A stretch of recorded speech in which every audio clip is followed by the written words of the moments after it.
Shalom, bien-aimés dans le Seigneur, nous vous saluons dans le nom précieux et glorieux de notre Seigneur Jésus. Nous sommes dans la joie de pouvoir réellement nous retrouver et de partager la parole du Seigneur. Nous sommes bel et bien lundi et comme tous les lundis, c'est votre émission Louant l'Éternel, une émission qui vous est présentée par votre bien-aimé le pasteur Philippe Mukenge, une émission qui traite des cantiques, une émission qui nous permet de pouvoir réellement célébrer notre Dieu au travers les cantiques, de pouvoir connaître réellement sa pensée, sa volonté au travers les cantiques. Nous sommes bénis par les chantres et nous sommes bénis par la parole du Seigneur, car le cantique doit être composé véritablement des sujets qui concernent le Seigneur. Voilà, bien-aimés dans le Seigneur.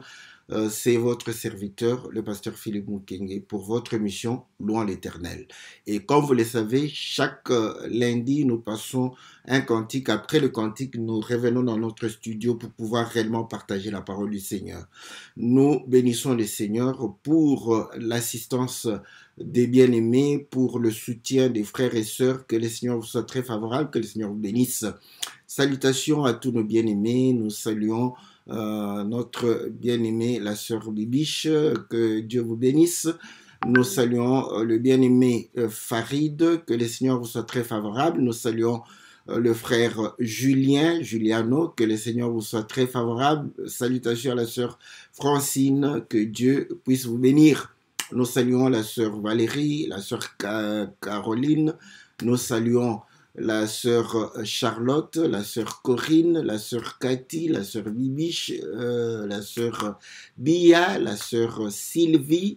Nous saluons la sœur Sylvie Mwamba, la sœur Sylvie, n'est-ce pas, et le bien-aimé Bertrand de l'île de la Réunion. Nous saluons le bien-aimé Jackson, la sœur Wani. Nous saluons le bien-aimé Ghislain, que le Seigneur vous soit très favorable. Salutations au bien-aimé Jean-Marie. Nous saluons le bien-aimé Jean-Didier. Nous saluons le bien-aimé Gabin, le bien. Saluons la sœur Ida, la sœur Nyota. Nous saluons la sœur Calice. Que le Seigneur vous soit très favorable, que le Seigneur vous bénisse. Parce que Dieu est bon, Dieu est merveilleux. Nous sommes dans la joie. Salutations à la sœur Aurélie, à la sœur Pélagie. Nous saluons, n'est-ce pas, la sœur José, que le Seigneur vous soit très très favorable. Voilà, bien aimés dans le Seigneur, comme vous le savez, chaque lundi nous venons, nous proposons un thème que nous tirons d'un cantique pour pouvoir réellement nous exhorter les uns les autres, parler des choses qui nous concernent, parler des choses qui concernent le Seigneur, parler des choses qui puissent véritablement nous permettre de vivre en paix sur cette terre pendant notre passage. Voilà, nous sommes à votre service et nous croyons que l'Éternel, notre Dieu, vous sera très très favorable. Nous souhaitons, comme c'est la première émission de l'année, ça c'est bien, de l'année, nous souhaitons tous les meilleurs vœux, n'est-ce pas, à tous nos bien-aimés qui sont véritablement en train de nous soutenir au travers de leur participation. Et nous saluons tous ceux qui soutiennent avec leurs finances, que le Seigneur vous soit très favorable, qu'il puisse multiplier, qu'il puisse vous donner toute la prospérité qu'il faut pour que vous soyez dans la joie et que vous soyez à l'abri réellement des besoins. Voilà, que Dieu soit favorable. Salutations aux bien méthodes, que le Seigneur vous soit très très favorable. Alors, nous allons sans plus tarder écouter le cantique de notre bien-aimé Jimmy Tabandit et nous allons pouvoir revenir après dans le studio virtuel pour pouvoir partager la parole du Seigneur. Que le Seigneur vous soit très favorable, que le Seigneur vous bénisse au nom puissant et glorieux de notre Seigneur Jésus. Amen.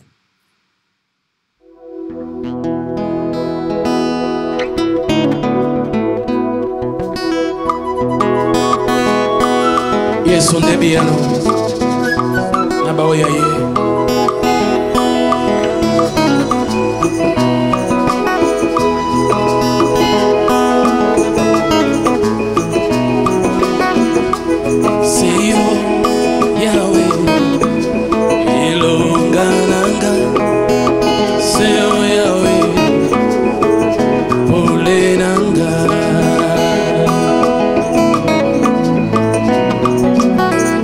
Uto Una moi kakayo Kolo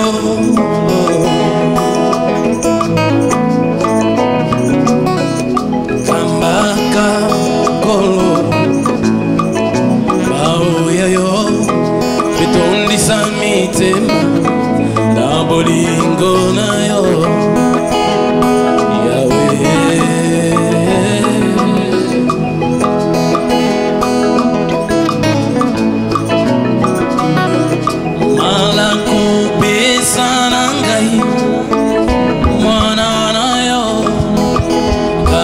Silence, car j'ai combat pour toi.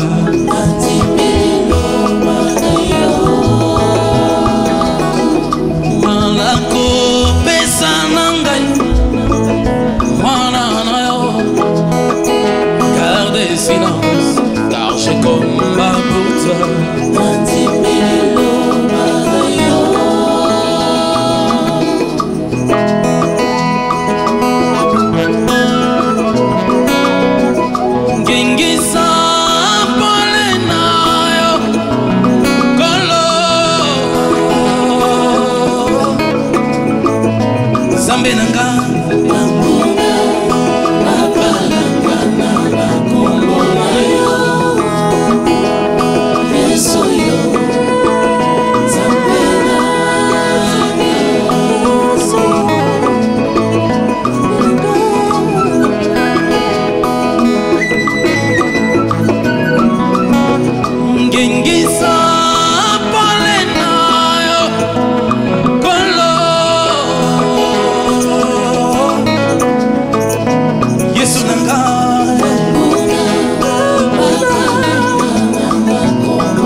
La victoire est possible.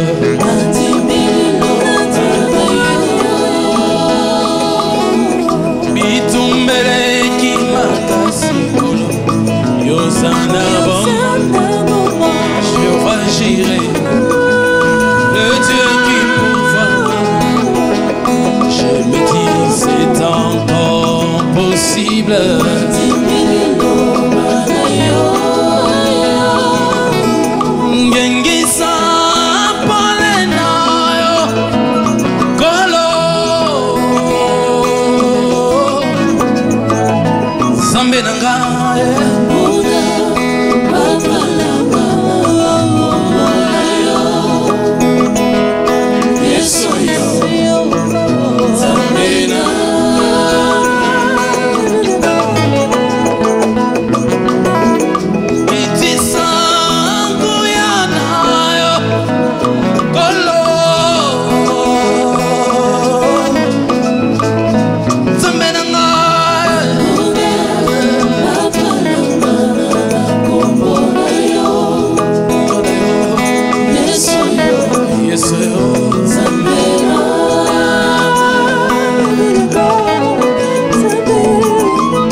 rencontrer quelqu'un. Kwa kelikate. Ate indi degenini.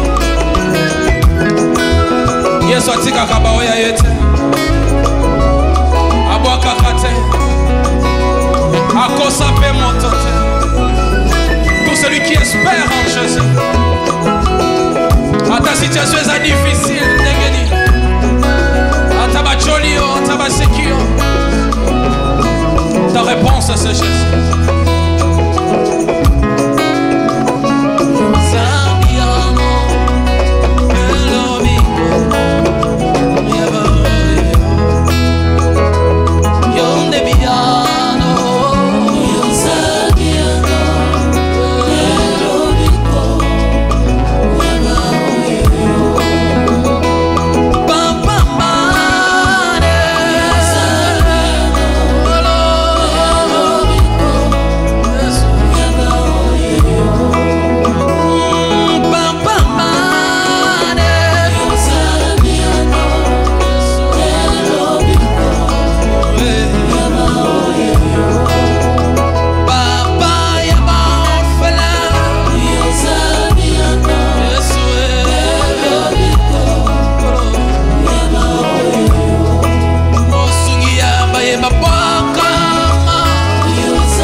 Voilà, bien-aimés dans le Seigneur, nous revenons dans notre studio virtuel pour pouvoir réellement partager cette bonne parole au travers des cantiques.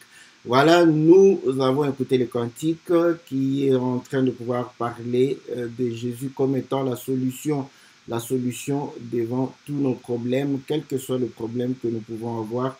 Jésus est la solution, mais il est la solution pour ceux qui l'aiment, pour ceux qui ont cru en lui, ceux qui se sont donnés à lui, ceux qui se confient en lui. Jésus est la solution. Voilà ce que le bien-aimé a chanté pour dire que quelle que soit la difficulté, quel que soit le problème, la situation, la détresse, l'angoisse, le Seigneur est la solution. Le Seigneur est véritablement celui qui peut apporter la solution dans nos vies. Simplement, nous devons croire en lui, nous attacher à lui. Nous devons véritablement l'aimer. Aimer le Seigneur, c'est pouvoir vivre réellement sa parole.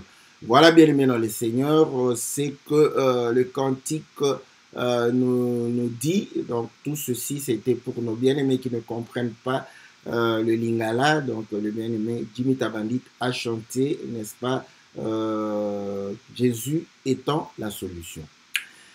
Voilà, pourquoi nous avons pris ce thème, parce que nous sommes au début de l'année et vous savez, au début de l'année, nous avons des moments de souhait, nous souhaitons longévité, prospérité, santé, bonheur, voilà, toutes choses qui puissent réellement apporter la joie dans la vie de tout un chacun de nous. Donc, nous comprenons que ce sont des souhaits. Et c'est normal parce que pourquoi on le fait, pourquoi c'est un peu plus spécial. Vous allez comprendre, nous l'avions dit, la nature humaine, n'est-ce pas, c'est une nature qui aime, n'est-ce pas, les choses qui ne sont pas ordinaires. Voilà. Donc, c'est tout à fait normal que le début de l'année, la fin de l'année, puisse ne pas avoir le même goût que tous les autres jours. C'est normal. Parfois, quand on est trop spirituel, on veut combattre ces choses, mais ce n'est pas question de combattre, c'est question de mieux orienter, n'est-ce pas, les sentiments qui sont tout à fait naturels. C'est comme avoir faim, vouloir boire, tout ça, c'est naturel. Vouloir se réjouir, être dans la joie, c'est naturel. Ce sont des choses que la parole n'est pas contre cela. Cependant, vous allez voir que les païens, quand ils veulent se réjouir, être dans la joie, parfois ils plaisantent beaucoup. Donc voilà, vous voyez, c'est la manière de pouvoir réellement avoir toutes ces choses qu'on doit orienter par rapport à la parole du Seigneur. Donc vous allez comprendre que nous avons toute cette période des souhaits. Est-ce que le souhait, c'est quelque chose de mauvais. Je ne crois pas. Je crois que si je puis lire dans les Écritures, je vais chercher dans le livre de Jean, je ne sais pas si, voilà, je vais chercher l'écriture, voilà, troisième livre de Jean, troisième épître de Jean, chapitre 1, il n'y a qu'un seul chapitre, je crois. On dit ceci au verset 1, l'ancien Gaius, le bien-aimé que j'aime dans la vérité. Bien-aimé, je souhaite que tu prospères à tous égards et que tu sois en bonne santé, comme prospère ton âme. Voilà, vous voyez? Donc, il va pouvoir démontrer que effectivement, sur le plan spirituel, il prospère. Il est en bonne santé parce qu'il a cru à la parole, parce qu'il s'est attaché au Seigneur, parce qu'il vit la parole de Dieu. Il a prospéré parce qu'il s'est séparé de péché, il s'est séparé de la mondanité, il s'est séparé de la jalousie, des querelles, voilà, de la magie, de tout ce qui pouvait véritablement l'éloigner du Seigneur. C'est un bien-aimé qui évolue, n'est-ce pas, dans les choses de Dieu. Mais cependant, vous allez comprendre que l'apôtre ne veut pas simplement voir quelqu'un qui comprend les choses de Dieu, qui est éloigné du péché, qui se sanctifie, mais cependant, dans la vie quotidienne, il peut rencontrer des problèmes. Voilà pourquoi il dit, voilà, sur le plan spirituel de ton âme, ça va. Maintenant, c'est un souhait, voilà, je souhaite, c'est un souhait, c'est un vœu. Quand il dit que je souhaite que tu puisses prospérer, il n'y a point de prospérité qui soit une génération spontanée, directement comme ça pour que tu prospères. Non, il n'y en a pas. Voilà. Bon, à moins de jouer à la loterie, n'est-ce pas? Et ben, quand bien même les gens jouent à la loterie, ceux qui jouent à la loterie ne gagnent pas le même jour où ils jouent. Ils vont pouvoir prendre du temps et perdre un peu d'argent et après ils peuvent gagner à la loterie. Vous voyez, donc une prospérité spontanée, il n'y en a pas. Voilà. J'ai quelques soucis de connexion. Je vais voir. Ok. C'est rétabli. Ok, voilà. C'était en train de pouvoir dire que la prospérité spontanée, il n'y en a pas. Donc, pour prospérer, il faudrait véritablement avoir, n'est-ce pas, à pouvoir travailler. Voilà. Donc, c'est dans le travail qu'on prospère. Voilà. Quand il dit que je voudrais que tu puisses prospérer à tous égards. Donc, dans le reste, c'est dans le travail. Ok. Donc, comprenez que le souhait, n'est-ce pas, quand on vous souhaite une année de prospérité, de longévité, de ceci, de cela, ce ne sont que des paroles.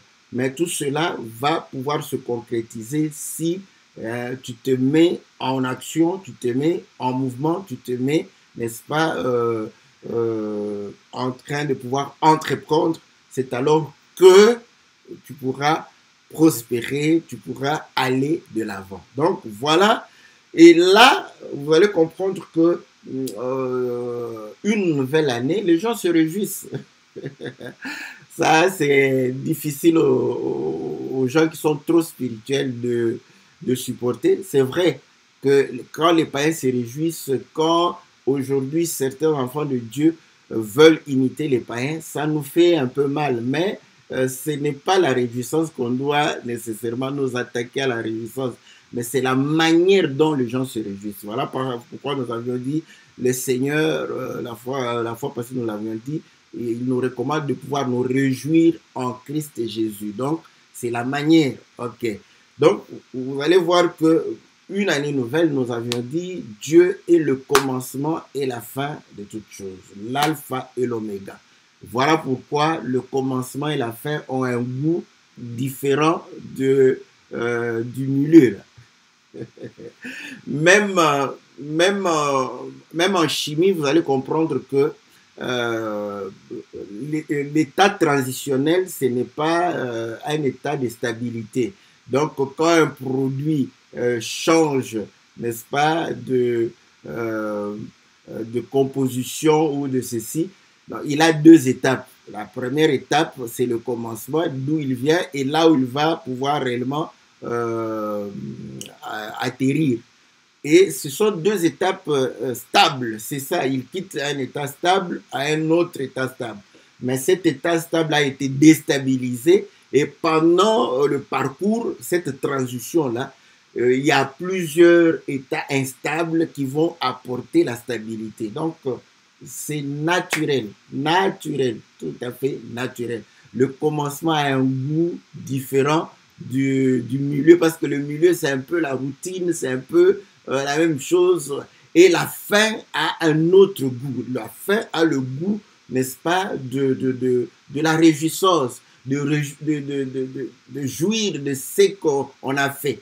C'est normal que le début d'une chose et la fin d'une chose soient réellement, n'est-ce pas, appréhendés autrement. Même quand on est malade, vous allez comprendre qu'au début de la maladie, vous allez voir que vous-même, vous êtes inquiet, mais qu'est-ce que j'ai, tout ça. Et lorsqu'on découvre de quelle maladie vous souffrez, pendant tout ce temps-là, vous allez comprendre que même moralement, vous pouvez être stable. Bon, si la fin, vous voyez, vous mourrez, vous voyez, ça a un goût différent. Voilà. Ou quand vous guérissez, vous avez un autre goût. Le début et la fin ont toujours un goût différent. Voilà pourquoi les gens se réjouissent au début de l'année, ils se réjouissent à la fin de l'année. C'est tout à fait naturel. Voilà. Maintenant, comme on est là, nous allons donner une écriture qui peut, n'est-ce pas, nous faire comprendre pourquoi certains ne veulent pas que nous puissions beaucoup nous réjouir pendant ce temps-là. N'est-ce pas? Dans le livre de Colossiens chapitre 2, il est dit ceci au verset 16. « Ainsi donc que personne ne vous juge à propos de ce que vous mangez et buvez ou pour une question de fête, de nouvelle lune ou de sabbat. Tout cela n'est que l'ombre de choses à venir, mais la réalité est celle du Christ étant Christ. » Voilà. Donc vous allez comprendre que ici l'apôtre est en train de pouvoir dire à ce moment-là, certains obligeaient d'autres à pouvoir. On peut le comprendre comme ça, hein, parce que la suite du texte peut donner une autre compréhension. On peut le comprendre dans deux sens. Dans un sens où il y a certains qui fêtent, qui veulent obliger les autres à fêter, donc d'où ils le condamnent lorsqu'ils trouvent qu'ils ne fêtent point. Voilà.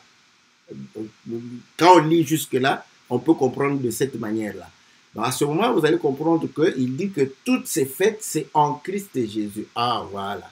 Donc en Christ Jésus est la fête. Dans 1 Corinthiens chapitre 5, nous le savons, on dit que Christ, notre Pâque, a été immolé. Célébrons la fête sans levain, n'est-ce pas? Donc, vous allez comprendre que Christ est notre fête. Donc, un sujet de réjouissance. Voilà. Maintenant, la vie que nous avons a un sens en Christ Jésus. Et vous savez que le livre d'Ecclésiaste démontre que tout est vanité, n'est-ce pas? La naissance est une vanité, la mort est une vanité, la vie est une vanité, tout ce qu'on fait n'est que vanité. Donc, pourquoi tout est vanité? Parce que, voilà, pourquoi l'homme vit après, seulement, en tout cas, là, coup de chapeau. Là, il démontre que quelqu'un peut, toute sa vie, avoir construit un grand empire, n'est-ce pas? Et à la mort, ses successeurs vont pouvoir réellement tout ruiner. Donc, voilà le sens que tu auras donné. Donc, à ce moment, vous pouvez échouer même après votre mort. J'aime ça vraiment. Ouais. Salomon a démontré que pendant votre vie, durant que vous êtes en train de pouvoir vivre, vous pouvez avoir l'impression d'avoir réussi, mais à la fin de votre vie, pendant que vous mourrez, vos descendants, vos enfants peuvent dilapider. À ce moment-là, ils se posent la question, mais pourquoi tu as tout fait comme ça? Ça ne sert à rien. Donc, il a démontré par beaucoup d'éléments que la vie ne valait rien du tout. Mais pourquoi la vie peut avoir un sens? C'est simplement lorsque nous avons Christ en nous. Vous voyez? quand nous avons Christ en nous, tout ce que nous faisons a un sens. Pourquoi? Non pas parce que nous allons le faire pour les hommes, mais nous allons le faire pour le Seigneur. C'est ce que Colossiens chapitre 1 dit. Vous voyez? Colossiens chapitre 1 dit ceci.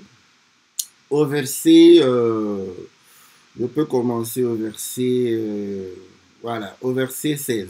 Car en lui, tout a été créé dans les cieux et sur la terre, ce qui est visible et ce qui est invisible. Trône, souveraineté, principauté, pouvoir. Tout a été créé par lui et pour lui. Voilà. Donc, quand on est en Christ et Jésus, tout sera par lui et pour lui. Donc, on va comprendre que le temps, voilà, le temps sera par lui et pour lui. Donc, c'est la différence entre ceux qui ont cru et ceux qui n'ont pas cru. Ceux qui n'ont pas cru, ils font les choses par eux-mêmes et pour eux-mêmes. Ceux qui ont cru, qui sont en Christ et Jésus, ils font des choses par Christ et pour Christ. Voilà. Donc, si je vis, Paul le dit, si je vis, c'est ne plus moi qui vis, c'est Christ qui vit. Si je vis pour le Seigneur. Voilà. Donc, ma vie est pour le Seigneur. Tout ce que je fais doit aller à la gloire de notre Seigneur Jésus. Donc, étudier, vous allez comprendre que nous étudions avec les païens, mais moi j'étudie pour la gloire du Seigneur. Nous travaillons avec les païens, je travaille pour la gloire du Seigneur. Donc, ma vie va pouvoir réellement donner gloire au Seigneur. Donc, vous allez comprendre que tout prend un sens. Tout n'est plus vanité. Voilà. Tout n'est plus vanité.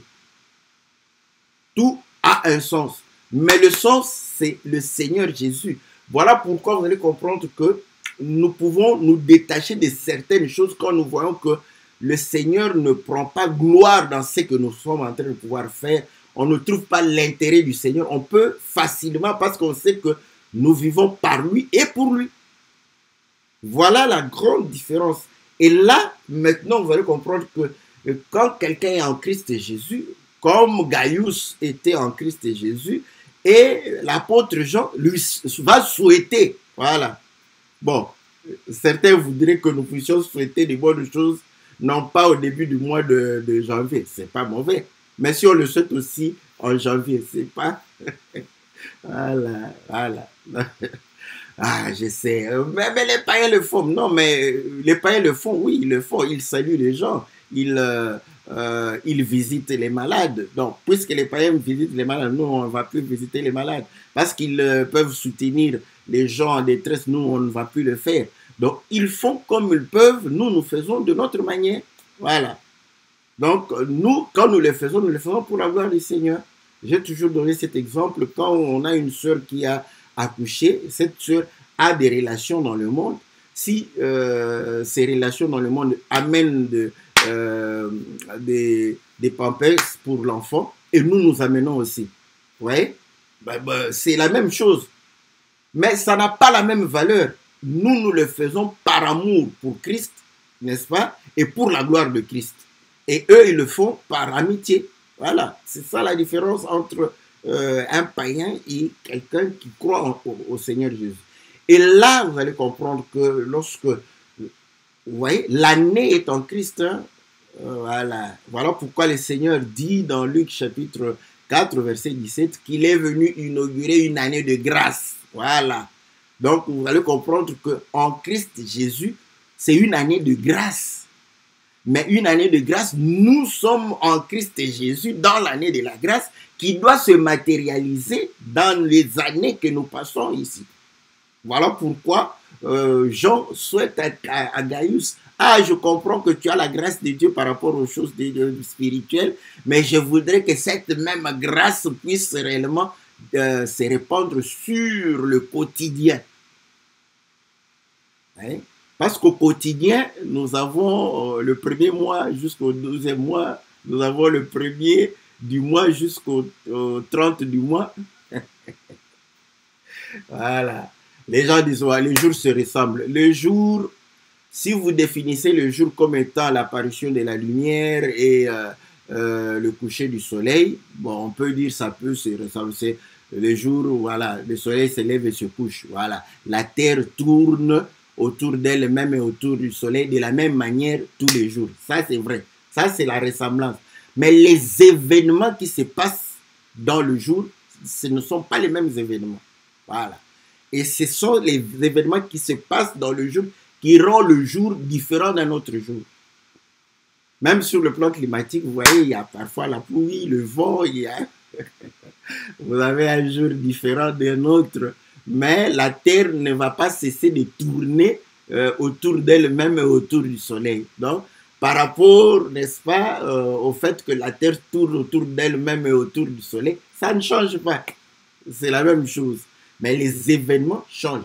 Donc, c'est là où nous disons les événements dans la vie de quelqu'un apportent, n'est-ce pas, voilà, un goût spécifique dans le jour. C'est pourquoi on peut pleurer, on peut se réjouir, on peut, voilà. Mais que tout cela soit dans le Seigneur. Donc, même quand on pleure, il faut pleurer dans le Seigneur. Voilà pourquoi nous reprochons nos sœurs parfois. Et parfois certains frères qui... On a toujours déjà dit que les frères ne doivent pas beaucoup trop pleurer. C'est comme ça que le Seigneur fait les choses. Donc, vous allez comprendre que quand une sœur commence à pleurer, oh Seigneur, on ne s'est pas convenu comme ça. Ça c'est pleurer comme un païen, comme une païenne. Non, vous vous êtes convenu avec le Seigneur. Vous vous êtes convenu avec le Seigneur et le Seigneur ne pas tenir sa parole. Non, ça c'est accuser le Seigneur. Ça c'est bon, c'est insulter le Seigneur. Il ne tient pas, il n'est pas fidèle à sa parole, qu'il ne tient pas compte de ses engagements. Non, voilà. Ça, c'est pleurer comme une païenne, comme un païen. Oh, tu m'as déçu. Oh, voilà. Ça, c'est pleurer comme un païen. Donc, vous voyez, même quand on pleure, nous devons pleurer en Christ et Jésus. Reconnaître qu'à Seigneur, bon, on a tout fait, mais tu nous as montré que tout dépend de toi. La vie et la mort, c'est entre tes saintes mains. Que pouvons-nous? Bon, nous sommes tristes, mais nous te disons, bon, gloire à toi, parce que c'est toi qui démontres que tu es le souverain, tu es au-dessus de tout. Voilà, on pleure, mais en Christ Jésus. Maintenant, comme il a chanté Jésus est la solution, c'est facile, hein, comme ça, Jésus est la solution. Comme j'ai dit, prospérer, vous allez comprendre que prospérer, il faudrait travailler. Et dans le livre des Thessaloniciens, je crois des Thessaloniciens, Paul est en train de pouvoir dire que voilà, j'ai travaillé pour pouvoir réellement vous montrer un modèle afin que vous sachiez manger, n'est-ce pas, au travers le travail. Vous voyez? Donc, le travail, c'est la parole, c'est Jésus. Le travail, c'est Seigneur Jésus. Bon, quand vous voyez, Jésus, il ne faut pas le comprendre comme un homme, n'est-ce pas, en chair comme ça et en os. Hein? Il est venu en chair et en os. Paul le dit dans 2 Corinthiens chapitre, je crois 5, il dit que si nous avons connu Christ selon la chair, nous ne le connaissons plus de cette manière. Donc Christ, n'est-ce pas, est l'esprit qui vivifie. Voilà, c'est l'esprit qui vivifie. Donc Christ, il s'identifie, l'esprit, n'est-ce pas, au commencement mouvait au-dessus des eaux. Donc, vous allez comprendre que l'Esprit du Seigneur, n'est-ce pas, ne peut que mouvoir au-dessus des eaux. Et les eaux, c'est la représentation de la parole. Vous allez comprendre que, voilà, il a dit qu'il est la parole. Et Jean 1 dit que, au commencement était la parole était avec Dieu, la parole était Dieu. Voilà. Et vous allez comprendre que tout ce qui a été créé par la parole. Voilà. Dieu s'est mis au travail, hein, pour créer, pour manifester la richesse. Il s'est mis au travail. Donc, quand on te souhaite, n'est-ce pas, de prospérer, et le bien-aimé chante que la solution est en Jésus, ça ne veut pas dire que au nom de Jésus, et tu prospères. Non, pas comme ça. Au nom de Jésus, ce nom, c'est la parole. Et la parole nous indique à travailler, voilà, à réfléchir, à entreprendre, à être en activité, en action, n'est-ce pas? Voilà, pour produire, parce que l'action produit, l'inaction ne produit pas. Voilà pourquoi l'Écriture dit que quand tu croises les bras, la pauvreté va t'atteindre. Voilà. Donc, quand on souhaite la prospérité, en réalité, en termes beaucoup plus pragmatiques, on te souhaite de beaucoup travailler. Voilà. Ah, je salue mon ami Sarkozy. Quand il fut président, en tout cas, je prenais parce qu'il avait trouvé, n'est-ce pas, une parole simple, travailler plus pour gagner plus. Voilà. Tu veux gagner plus, tu veux prospérer, il faut beaucoup plus, travailler plus, c'est simple. Hein? Donc, vous allez comprendre que Jésus est la parole. Donc, c'était quelqu'un, n'est-ce pas, la santé, là, vous allez comprendre que il y a une partie où on est assez responsable, c'est-à-dire il faut être dans un environnement propre, hein, comme vous voyez dans les pays tiers-monde. Meilleurs vœux de santé, de prospérité, mais ils vivent dans un environnement, n'est-ce pas, sale, il y a de l'insalubrité partout. Même si on souhaite comme ça, il va tomber malade de malaria 4 fois dans l'année, typhoïde 5 fois dans l'année. Et ça, ouais, malgré les souhaits qu'on dit, mais l'homme va tomber malade à tout moment. Et après, on dit que le Seigneur Jésus fait. Oui, il fait. Tu dois être dans un environnement propre. Parce que les maladies, n'est-ce pas, se propagent plus facilement dans un environnement sale. Donc, quand tu souhaites vœux de santé, cela voudrait dire que tu dois d'abord toi-même veiller à vivre dans un environnement propre. Mais maintenant, comme les microbes peuvent voler d'ici là, tout ça, c'est là où on ajoute, là, quand tu n'es plus capable de pouvoir te protéger toi-même, c'est là où tu demandes la grâce de Dieu de te protéger contre les virus de grippe. Vous voyez, là, c'est dans l'air, ça passe dans l'air. Donc, de te protéger des maladies qui sont, voilà, qui peuvent venir sans que tu ne sois conscient de cela. Oui. Donc, n'est-ce pas qu'on dit une chose que j'aime bien, là où notre capacité se limite, c'est là où commence la capacité de Dieu. Voilà. Donc, vous voyez, souhaiter à quelqu'un, et Jésus est la solution de tout cela. Toute, voilà, la fête du souhait, c'est en Jésus. Il faut souhaiter, souhaiter. Souhaiter, c'est avoir, n'est-ce pas, de belles intentions. Et là, je crois que la meilleure façon de souhaiter quelqu'un, c'est de prier pour lui. Donc, ça, on le fait de manière, bonne année, longévité, tout ça. Mais le vrai souhait, c'est quand tu te mets à genoux et tu pries pour cette personne-là. Seigneur, garde la personne, donne-lui la force, donne-lui ceci, fait cela.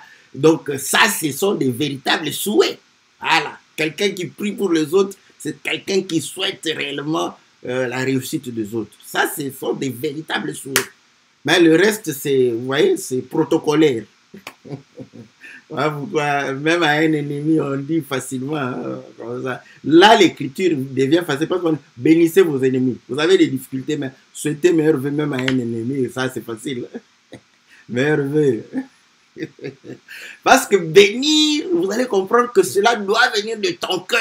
Et voilà pourquoi on a des difficultés de bénir les ennemis. Hein. Mais leur souhaiter bonne année, de santé, on peut le faire comme ça facilement.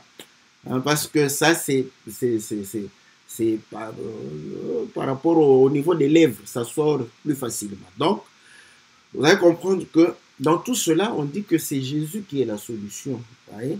La solution, et nous comprenons que même dans des choses qui dépassent notre intelligence et notre capacité, Jésus sera la solution parce que là, nous demandons son aide pour qu'il vienne nous aider à pouvoir apporter, n'est-ce pas, des solutions par rapport à cela. Donc voilà, et le début de l'année, comme on le dit, donc c'est un moment où nous devons réfléchir, n'est-ce pas, faire des projections, voilà, et remettre entre les mains du Seigneur ces projections que nous avons pour que le Seigneur nous aide à concrétiser cela. Ce n'est pas un péché par rapport à cela. Ouais. Et vous allez comprendre que quelqu'un qui ne tient pas compte du temps, qui ne tient pas compte des années, il n'ira nulle part, hein, parce qu'il peut tournoyer, parce qu'il n'a pas de projet. Hein. C'est comme diriger un pays et vous n'avez pas de projet. Vous ne tenez pas compte des années. Vous voyez, même les politiciens, ils ont des mandats. Donc, il sait que j'ai 5 ans, je dois agir pour cela. Donc, c'est bien de ça. Voilà pourquoi l'Écriture dans Psaume dit, Seigneur, apprends-nous à compter nos jours. Et Seigneur, pourquoi compter nos jours? Pour comprendre qu'est-ce que je veux que les jours à venir soient pour moi.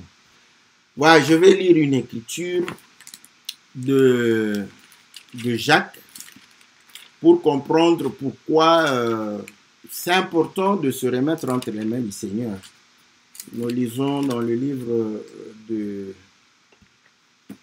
Jacques chapitre, je crois, chapitre 5, si... non, chapitre 4, il est ici au verset 13. Et vous maintenant, qui dites aujourd'hui ou demain, nous irons dans telle ville, nous y passerons une année. Voilà. Donc, quelqu'un qui fait une projection, il dit que bon, je vais aller dans une ville, je vais passer une année, n'est-ce pas? Nous y ferons des affaires et nous réaliserons un gain. Voilà. C'est quelqu'un qui a réfléchi. Cette année, qu'est-ce que je vais faire? Je vais me déplacer, je vais aller faire des affaires là-bas, business. Je vais prospérer. Il faut d'abord penser avant d'agir. Gloire au Seigneur. Mais écoutez ce que l'apôtre dit. Vous qui ne savez pas ce que votre vie sera demain. Voilà, c'est ça le problème de l'homme. Demain, on ne sait pas ce que ça sera. Au moins aujourd'hui, comme on l'a dit, aujourd'hui c'est différent. Donc, la minute maintenant, c'est comme si cette minute m'appartenait. Et le Seigneur a même dit, c'est demain qui ne nous appartient pas. Donc, il nous a donné l'aujourd'hui. Alléluia. Alléluia. Bon, quelqu'un va me dire que aujourd'hui tu peux faire un accident et mourir. Oui. Mais quand tu te lèves le matin, jamais tu ne penseras que tu vas faire un accident et mourir. Quand tu te lèves en bonne santé, tu ne penseras pas que tu vas mourir ce jour-là. Mais demain, toi-même, tu vas dire que demain, je ne sais pas. Demain, on ne sait pas. Demain, appartient à Dieu, ne nous appartient pas. Mais aujourd'hui, même si tout le jour ne nous appartient pas, Dieu nous a donné ce sentiment de posséder aujourd'hui. C'est lui-même qui a donné ce sentiment-là. Il dit ceci, voilà. Il dit, voilà, vous devriez dire au contraire, si le Seigneur le veut, nous vivrons et nous ferons ceci ou cela. Et maintenant, vous vous glorifiez dans votre présomption, toute gloriole de ce genre est mauvaise. Voilà. Vous voyez? Donc, quand on prie, on peut avoir des projections, mais comme demain ne nous appartient pas, c'est normal. C'est normal. Mais vous allez comprendre que demain de 2023 se retrouve dans 2023. Voilà. Voilà pourquoi 2023 nous est donné, mais 2023 a des jours de demain qui ne nous appartiennent pas. Voilà pourquoi les gens peuvent... C'est normal. Il ne faut pas être trop spirituel pour dire que c'est le même jour, tout ça. Oui, c'est le même jour, mais il faut réfléchir. Les années passent. Tu n'as plus la même force que tu avais il y a 5 ans. Voilà. Parce que dans l'année de la grâce, dans l'année de la grâce, peut-être que tu prospères, mais dans les années comme ça, vous allez comprendre que le corps s'affaiblit, c'est tout à fait normal. Et là, c'est à nous de présenter réellement tous nos projets, n'est-ce pas, à Dieu, s'ils le veulent. Voilà. Voilà pourquoi nous prions le Seigneur, pour que sa volonté puisse se faire sur la terre, comme cela est au ciel. C'est normal de confier l'année entre les mains du Seigneur, de se confier, parce qu'il est la solution, et la solution, c'est la parole. Tout a été réellement mis par parole pour que nous puissions comprendre comment prospérer, comment, n'est-ce pas, avoir le bonheur, n'est-ce pas?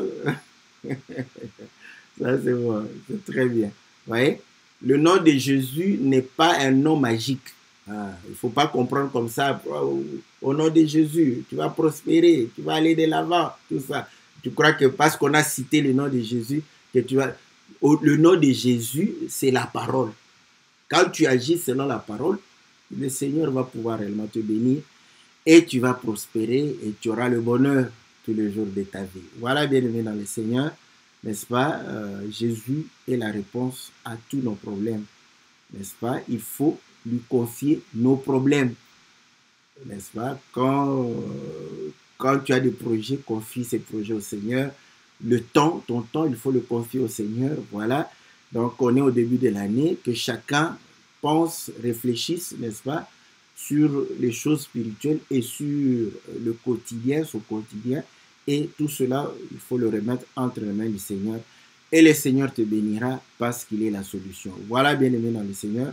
Nous allons nous retrouver, n'est-ce pas, le lundi pour une nouvelle émission. Donc, nous vous souhaitons encore une fois une bonne année en Christ Jésus. Que le Seigneur vous soit très, très favorable. Que le Seigneur vous bénisse. Nous allons nous retrouver mercredi aussi pour l'émission que la Bible parle. Que le Seigneur puisse nous garder et nous donner le souffle de vie pour que nous puissions vous servir davantage.